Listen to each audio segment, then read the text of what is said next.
Good afternoon, everyone, and welcome to the Rundown on this Thursday edition. I will be your host today, Craig DeLuz, coming at you from the left coast. But as you all know, I do not do this program by myself. No, he does not. I help out when I have the opportunity, when I have the time, a little bit today, a little bit tomorrow, maybe some yesterday also. Coming to you from the East Coast, this is Mike Piwowarski. I will be co-hosting today's program from my alternate work location. Sorry, we're not in the Bravo room. I know, it's like, on Thirsty Thursday, I'm looking at your background and there's nothing to drink. I have a small beverage that's non-alcoholic in a small green can, but I'm not going to show the name of it because they're not paying us. But I do have a beverage, just so you know.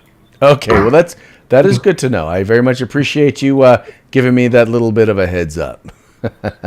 Anything I can do for you, anything I can do for you. In fact, here, I'll take a sip of it for you. There you go.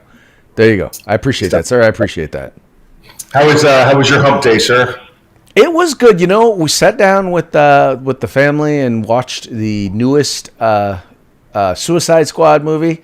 It was hilarious. I actually enjoy it much more than the first one. Okay. I'll put it on the list. Then.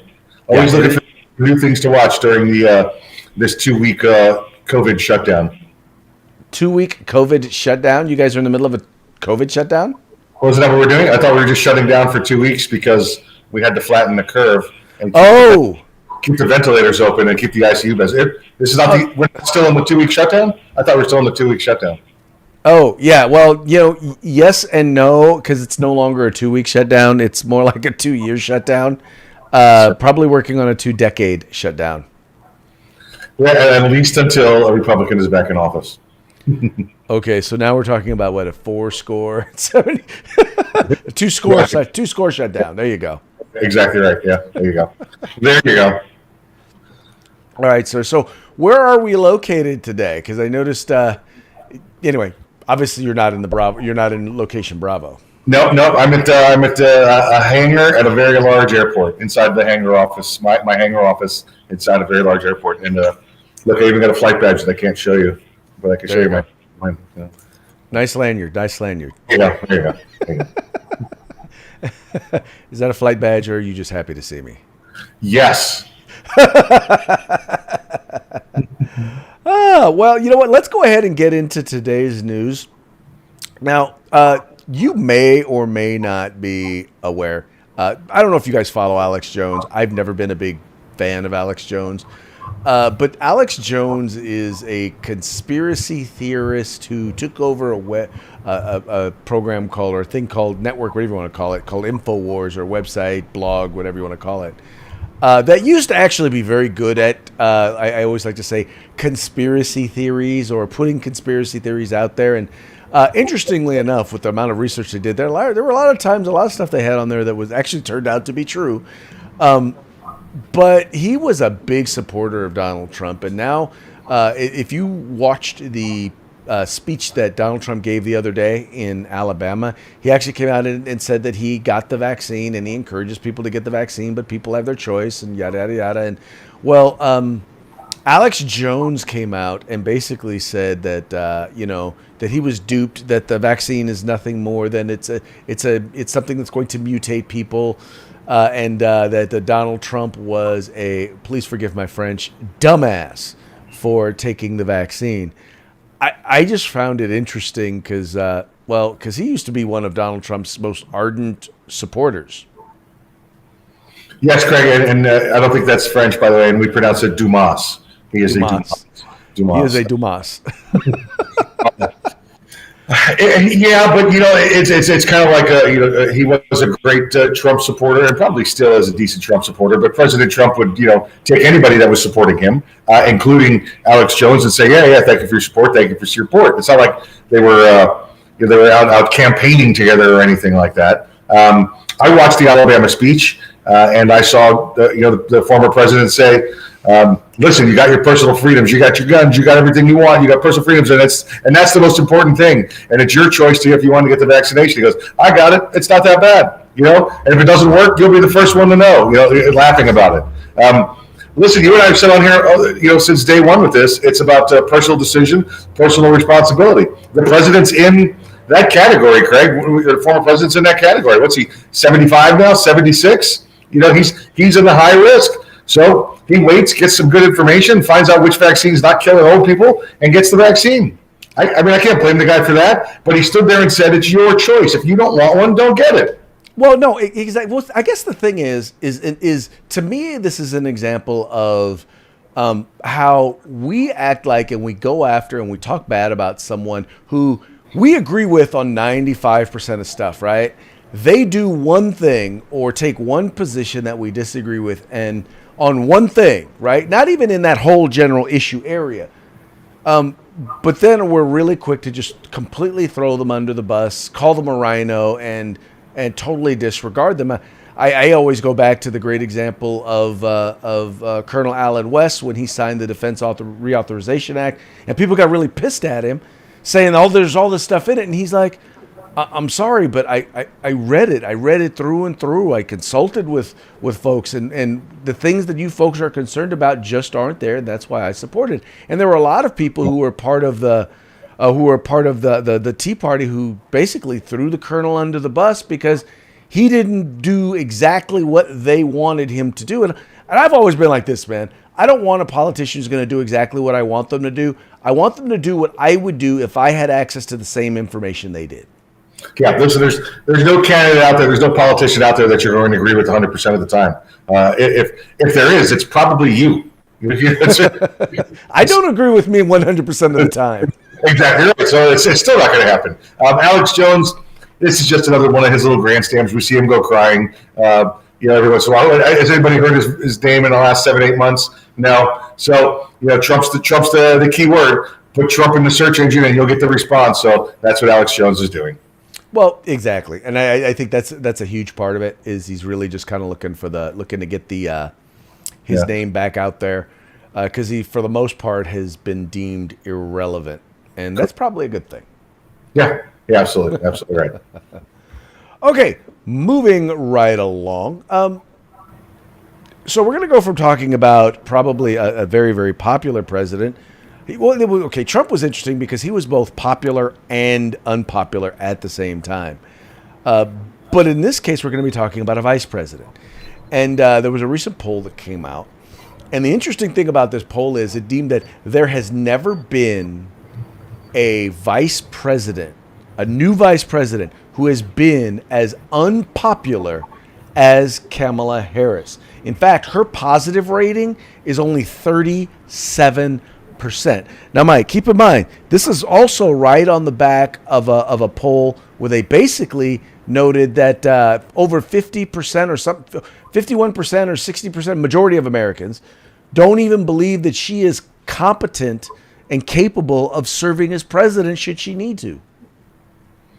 Yeah, listen, elections have consequences, right? You knew when you elected Tapioca Joe that you were going to get Kamala. And now that's what you have. She's, Craig, I don't even know if I can say she's incompetent. She's just absent. Where's she been?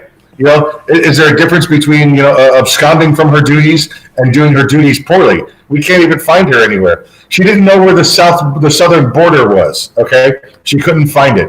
Right? She was not able to get down there and take care of the mission. I think at some point, wasn't she in charge of Afghanistan too? Didn't they give her that?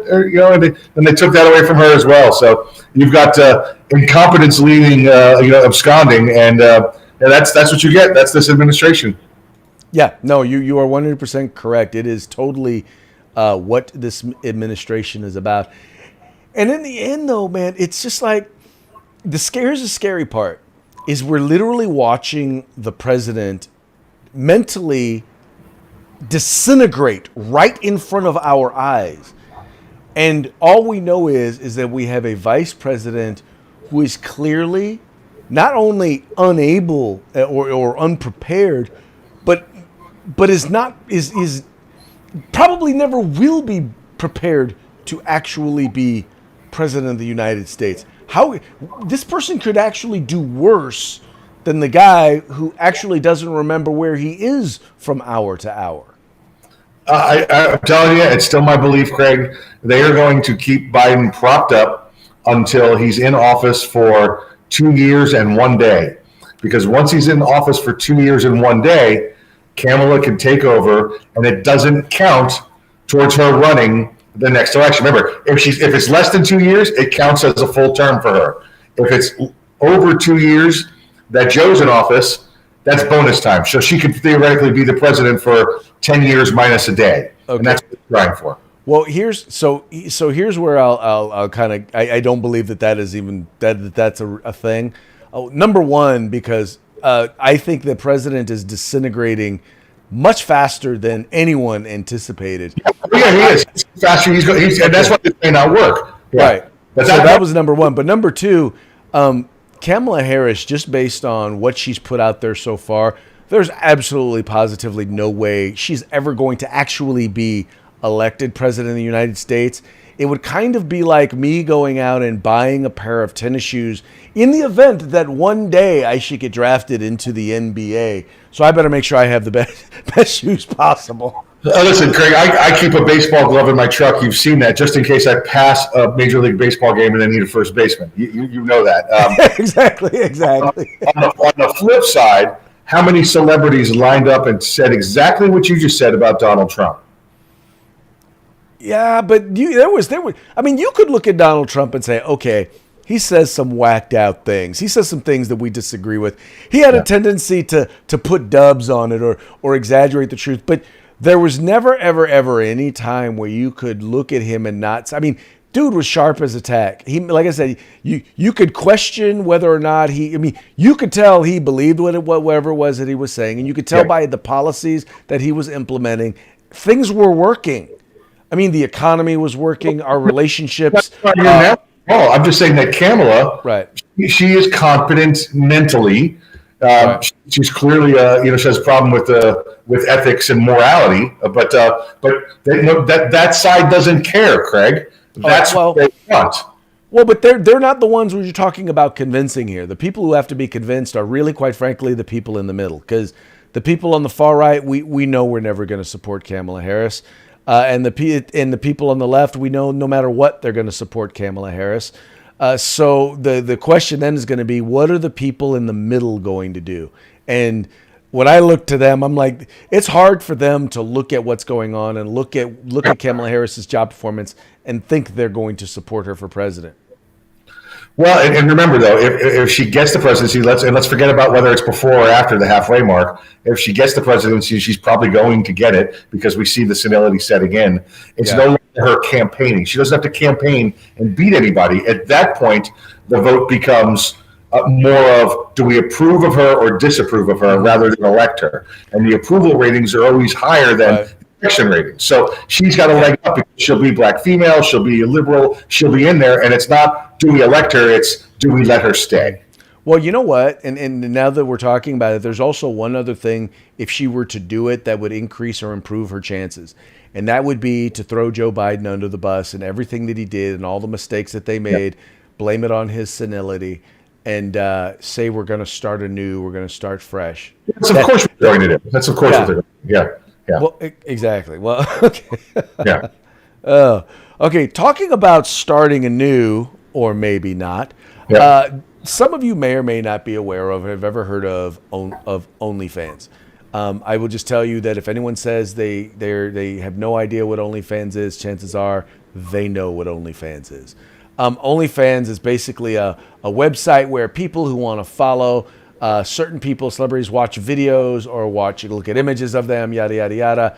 And it's only available to them. It's a paid website called OnlyFans. They can do so. Well, it is pretty much turned into a porn site, is pretty much all it is. And they had to find that out the hard way because they announced that they were going to go ahead and get rid of and have no more explicit content on OnlyFans whatsoever. Well, needless to say, a bunch of people who, their content creators, rebelled, yada, yada, yada, and they found out that if they got rid of explicit material, they would no longer have a business or no longer have a website. So they have since reversed their position. Now, that's not really what the story is, in my opinion, in this whole thing. what I found interesting is the reason why they were doing it in the first place, and that was because you had financial institutions, banks, and credit card companies that were basically saying, yeah, no, we're not going to put your transactions through because we don't like this content. Now, Mike, what other industry have we seen the banks go after because, well, they didn't like the products that they sold? Yeah, we saw this under the Obama administration. We've seen it recently again, starting with the Biden administration. It was Operation Choke Point that the feds put down. And that was an Obama directive to take away the banking opportunities and take away all the banking access from the firearms industry and from the pornographic industry, as well as they even said alcohol and tobacco, because these were morality issues, and they wanted to take the access away to it. Now, how, Craig, firearms became a morality issue is only something that the anti-gunners know, but this absolutely has happened before and has been precedent set where they've gone after the banking. Well, and Mikey, it's funny because I just got through reading a book, Liberal Fascism, by Jonah Goldberg. And he talked about what fascism is and kind of how it works and how it creeps in. And it's really kind of a big part of fascism is the government getting the financial industry to start to implement policies. They don't mandate it, but they partner with industry, with corporations to implement an agenda, right? We've seen it with guns. We've seen it with COVID-19. We've seen it with election fraud and big tech. And we've seen it with, and this is an example of that. Now, this is not us advocating for or against pornography or anything like that. Adults are going to do what adults are going to do. But what we have to be very careful of is that we're not allowing business or corporate industries to be manipulated to push a particular agenda by government, because, folks, that is the very definition, or that is what very much leads into what we more commonly know as fascism.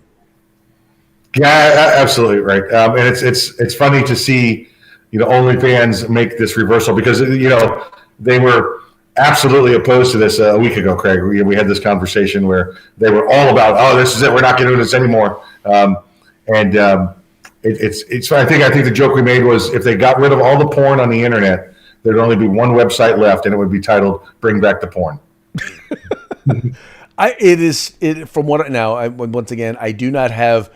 I did look it up one time, so I do know that at one point, pornography was the number one industry on the internet, and quite frankly, was responsible for a lot of the innovations on the internet. Yeah, exactly. If there was no porn on the internet, Craig, you and I would still be on dial-up speed, talking to each other on a telephone in a tape dispenser, a tape player, doing the old 56K modems at best. It wasn't until the porn came along in the internet, and that was it. I remember probably 20 years ago there was a cartoon. It was a drawing, a cartoon, and it had a picture of the information superhighway, which is what, remember, we used to call the internet, the information superhighway.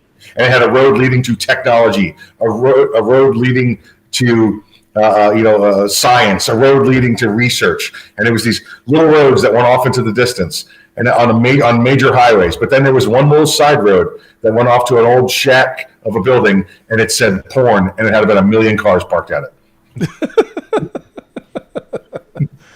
Yeah, once again, not advocating one way or the other. Just once again, the whole point is be careful what you ask for when you start asking for not just the government, but when you start asking then corporations to be the arbiters of what's moral and what is not. Right. Because keep in mind, they have a profit motive. Yep. And that profit motive really is not even, there is nothing, they have no responsibility to protect your rights. They don't. Yeah, and at least government has the facade of the responsibility when they take that oath of office to respect your rights and respect the Constitution. Corporations have no such obligation. But yeah, let me recommend that book, Liberal Fascism by Jonah Goldberg. Really, really interesting read. It actually shows that most fascism, while people want to tie fascism to the right, it's actually more commonly a tool of the left. Not solely, but it's more commonly a tool of the left. Yeah, absolutely. It's a good book. You should get it, folks. All right, moving right along. Now, those of you who I don't know, you probably remember the case of Kate Steinle. She was a tourist in San Francisco who was shot to death by an illegal immigrant who claims to have found a gun that was owned by a U.S. park ranger, found a loaded gun, shot it accidentally. This is what he says, and she wound up dying. She wound up getting struck by the round and dying. Anyway, so the family of Kate Steinle's family was suing the federal government for, basically, I won't say negligent, but basically for being negligent with this firearm, because the U.S. Ranger was negligent with his firearm. And the Ninth Circuit Court of Appeals has ruled that, that the federal government is not financially liable for what happened, for the misplacement of this firearm or for her death. Yeah, I get the liability issue and how they decided it. I would like to have seen, I'd still like to know the outcome of how this firearm was obtained. It was lost, it was misplaced, it was stolen. Those are big deals. I mean, if there was neglect on the part of the park ranger, this federal officer, in securing their firearm, why wouldn't the federal government, why wouldn't this officer be held responsible? I'm sure California has a law, Craig, that says if your firearm is used to shoot a child, with the Child Safety Protection Act, that they're liable. Why wouldn't this officer be liable if he left his firearm unsecure and it was used to kill somebody? I don't know why we didn't dig down deeper into how the firearm got into bad guys' hands. Well, yeah, because ultimately what this was about, it was about illegal immigration was the number one issue relating to it. And it's, here's the thing, folks. I don't know if this was an intentional homicide or if this was an accidental misfire of a found firearm or whatever it is. But we know that there is ample evidence of those who are in this country illegally, who have committed crimes and harmed people, killed people, raped people, done all sorts of things. This was just probably one of the most visible examples, but there are hundreds of other examples of people who've been repeatedly deported, and yet continue to get back into the country and continue to commit crimes against people who are here, in fact, legally. It is, and what we're seeing right now on our southern border is opening the doors for even worse to happen. But in this particular case, once again, I agree with you, Mike. If this officer has been deemed to not secure his firearm, if he had not secured his firearm appropriately, and it was either stolen because of his lack of securing it, or if it was just he just misplaced it and left it somewhere. Either way, I find it hard to believe that the federal government isn't at least somehow partially financially liable. Yeah, listen, I can't help but think that there's some liability here. If the gun was stolen, they would say it from day one. The firearm was stolen from an officer. This immigrant stole the firearm, but it's unknown. Acquisition is a suspect at best. Yeah, well, and the problem is this is the Ninth Circuit Court of Schlemiels, so yeah. You have to. If you go to the circus, you're gonna run into clowns. That's it. And we got about half of them sitting on the court there, like you said. Yeah. Yeah. It just for me though. I live on the East Coast, so not my circus, not my monkeys. On that note, all right. So NYPD. Now this one, Mike, I want to have you kind of talk a little bit about, because I found this to be very interesting, that in New York City, they're actually going to now be issuing to recruits firearms that are easier to shoot because they're finding, or they believe that there's an issue with accuracy with NYPD officers. So, Mike, you are much more familiar with this and law enforcement than I am. So I wanted you to go ahead and talk a little bit about this, and not just tell us the story, but kind of maybe give us a little bit of the backstory so the folks kind of understand what they're talking about here. Yeah, listen, for since the creation of NYPD up until the 60s, 70s, 80s, they were using revolvers in the police service there, and for the most part, and the 70s and 80s, everybody was down to using Smith & Wesson revolvers, and they were Model 10s or Model 10s, military police, Model 64, 66s, all revolvers that look very close alike and operated all the same way from all the same manufacturer. Semi-auto started to come around. You started to see a mix of Smith & Wesson was the handgun that was authorized up there, the semi-auto gun, and then Glock happened, right? Glock come along, and Glock said, "We are here." Well, the one thing that the Smith & Wesson automatics and the Smith & Wesson revolvers all had in common was about an 11 to 12 pound trigger pull. So a nice, long, heavy trigger pull. All right. So the Glock comes along with a 4.5, 5.5 pound trigger. Well, when they started to transition to it, they realized very quickly that people did not have a lot of training on that firearm and were pulling off and doing accidental discharges. So they were shooting the guns much quicker than they anticipated shooting the guns. So the response was, rather than to train, we're going to take this new firearm that we got because of all the benefits it has and take away one of the benefits that it has. And they installed what was called the New York 1, which ended up being the New York 2 trigger. New York 1 trigger took it to about 8 pounds, and then the New York 2 trigger took it back up to 11 pounds. So they wanted everybody to be at that 11 pounds. Well, now, Craig, at the same time this is going on, you've had a flush of lawsuits in police work, because guess what? If you wanted to be a cop back in the 60s and 70s, you had to be a male, and you had to be 5'10", and that was it. There were no women. There were no smaller guys. There was nobody. There was no small people on the police department. All those lawsuits have been won, so now you have smaller stature people there. Well, some of them evidently have difficulty with an 11-pound trigger pull. Well, so they decided to go back to the original standard trigger pull, back down to that 5.5 pound. They're getting rid of all the old guns. All the Smith & Wessons are gone. All the revolvers are gone. They have just the Glocks left. They're going to be putting those 5.5 pound triggers in all of them. They're going to have 9mm only, trying to have uniformity across the board. Craig, they've shown that they did their studies up there at their Firearms Bureau, and they said that with the heavier trigger pull, they're at about 88% accuracy on their shooting. With the lighter trigger pull, they're up to about 93%. So there is a minor statistical bump for the lighter trigger pull there. And hey, listen, you're going back to original design of one of the benefits of this gun. It's about time, And really, the reason NYPD takes forever to do anything is because when they do it, they have to do it 35,000 times because that's the number of officers they have. Well, what's interesting is are these decisions made by politicians or made by experts who actually are working with law enforcement and working with firearms?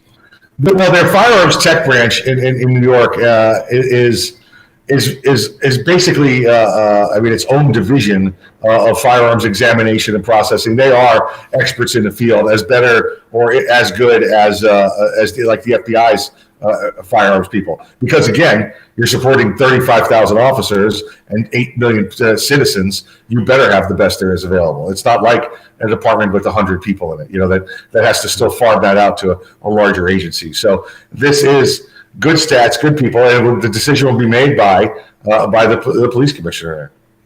Well, and it's what's funny about this, and when I look at this, is it's like the unintended consequences of decisions. And once again, these are policymakers who are experts, and even they're not foreseeing some of these unintended consequences. Right. And then you have in some places, like when it comes to civilians' access to firearms and whatnot, you have politicians who have absolutely no expertise making these decisions as to what is what. And most of them don't even know or understand that there's a difference in a trigger pull and what that means, or difference in caliber. Because like in this case, one of the things they're also doing is they're also going specifically to 9mm. Right, and that's getting rid of all the revolvers. Getting rid of those revolvers will keep everybody in 9mm now. Right. Yeah. Okay, well, hey. It's funny though, but there's actually people who are talking about suing the New York Police Department because their issue is, well, you're going to just make it easier to shoot people of color, and yeah, I'm going to put a bump stock on it too. That way I can and a rare breed trigger. That way I can just go out and spray minorities. Right, that's my goal. Just idiots. Okay, Mikey. You are seriously putting your position as the diversity trainer for the rundown in jeopardy with statements like that. Oh no, listen, and here's who's guilty in there, and here's who needs to take a smack to the chops. It's those people talking about filing those lawsuits. I have no problem with diversity, with culture, with heritage, no matter what it is. My problem is with morons, and that's what they evidently have a bunch of up there. Yes, as a matter of fact, they do. Which kind of leads us to our parting shot. Now, Mike, you sent this one to me, and I found it to be hilarious. Seeing as how this administration is all for making sure that only safe, law-abiding people are actually able to own or possess firearms, one would think that the Taliban has actually passed a firearms background check. I'm pretty sure that most of them have never committed a felony inside the United States, so they probably pass it, right, Craig? Well, there's always the mental health aspect part of it. Although religious fanaticism considered a mental illness? Yeah. Yeah, right. Exactly. What other things they have going on there? Let's see. Not a U.S. citizen, so he couldn't have passed that part of the background check. We know they don't care about domestic violence, right? So they can't pass that part of the background check. Yeah, it's just a joke. Listen, 600,000, individual machine guns, handed down now, and that's what I'm talking about. Not AR-15s. I'm talking about M16s, actual M16s and M4s handed over to them. Craig, now that I think about it, what we should probably do is we should send Beto O'Rourke over there because he's coming to take your AR-15s. He's not going to have anything to take. He's not going to have anything to take. They've all got M4s and M16s. And Apache helicopters and, $85 billion worth of military equipment. Yeah. Oh, I'm like, I'll tell you what, here's the one thing I will say is that look, he made President Obama look like, and his Fast and Furious look like an amateur. Oh yeah. Yeah, absolutely. Yeah. Let's see how many of these actually end up on our southern border, Craig, because that's what will happen. We know from the end of the Korean War, items that we were left behind at the end of the Korean War that were captured after the lines moved again, that we saw those weapons being used against us in Vietnam, 13, 14 years later. And it was every bit of it was carried by foot up and down through the Southeast Asia to be used against us.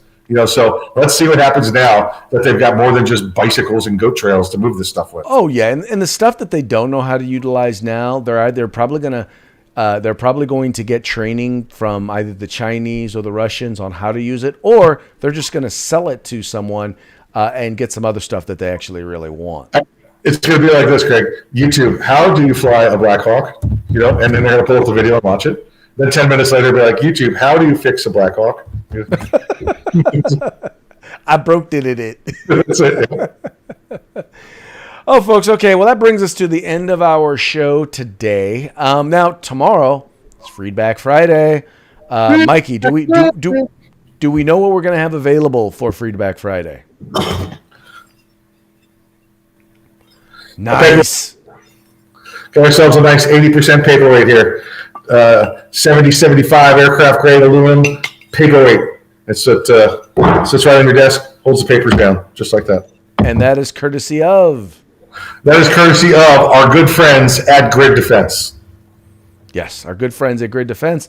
Thank you so very much. We very much appreciate you. Folks, take a moment, visit our sponsors, Grid Defense, Guerrilla Machining, the California Republican Assembly, which, by the way, Mike, I want to tell you, so the California Republican Assembly is now not just the fastest growing, but now is actually the largest conservative Republican organization in the state of California. So if you're a fellow card-carrying member of the vast right-wing conspiracy, please take a moment, check out the California Republican Assembly, become a member today. As I like to say, if you are not part of the solution, you're part of the problem. Don't be part of the problem. Yeah, I think, you know what, Craig, and we're right here on the rundown going to take credit for their growth. It's been our publicity that we've been giving them that has made them So I'm gonna take full and absolute credit. But they're doing some good work there in California, and with the recall, I'm sure if you are in California, I'm sure they can use your support. And by the way, they are a member of a larger group called the National Federation of Republican Assemblies. So if you're in another state and you want to join a group that is taking the fight to the left, please make sure you check them out. Anyway, that's going to be it for today's program. Very much appreciate you tuning in. Now, remember, if you're going to watch tomorrow and you want a chance to win our free giveaway, you got to watch on the rundown. So you got to do it on either our Facebook channel or on our YouTube channel, because those are the ones that we monitor for comments. You can find us on YouTube. Just go to the rundown.us. That's the rundown.us. Or you can just go to 2A News Rundown and find us. If you put that in on Facebook, you should be able to find us there. There you go. Do it. Make it happen. Share, make it happen. See you on YouTube. We'll see you on Facebook. Yes, sir. So that'll be it. We'll talk to you guys later. Remember, like, share, subscribe. Encourage your friends to do the same. We'll see you tomorrow.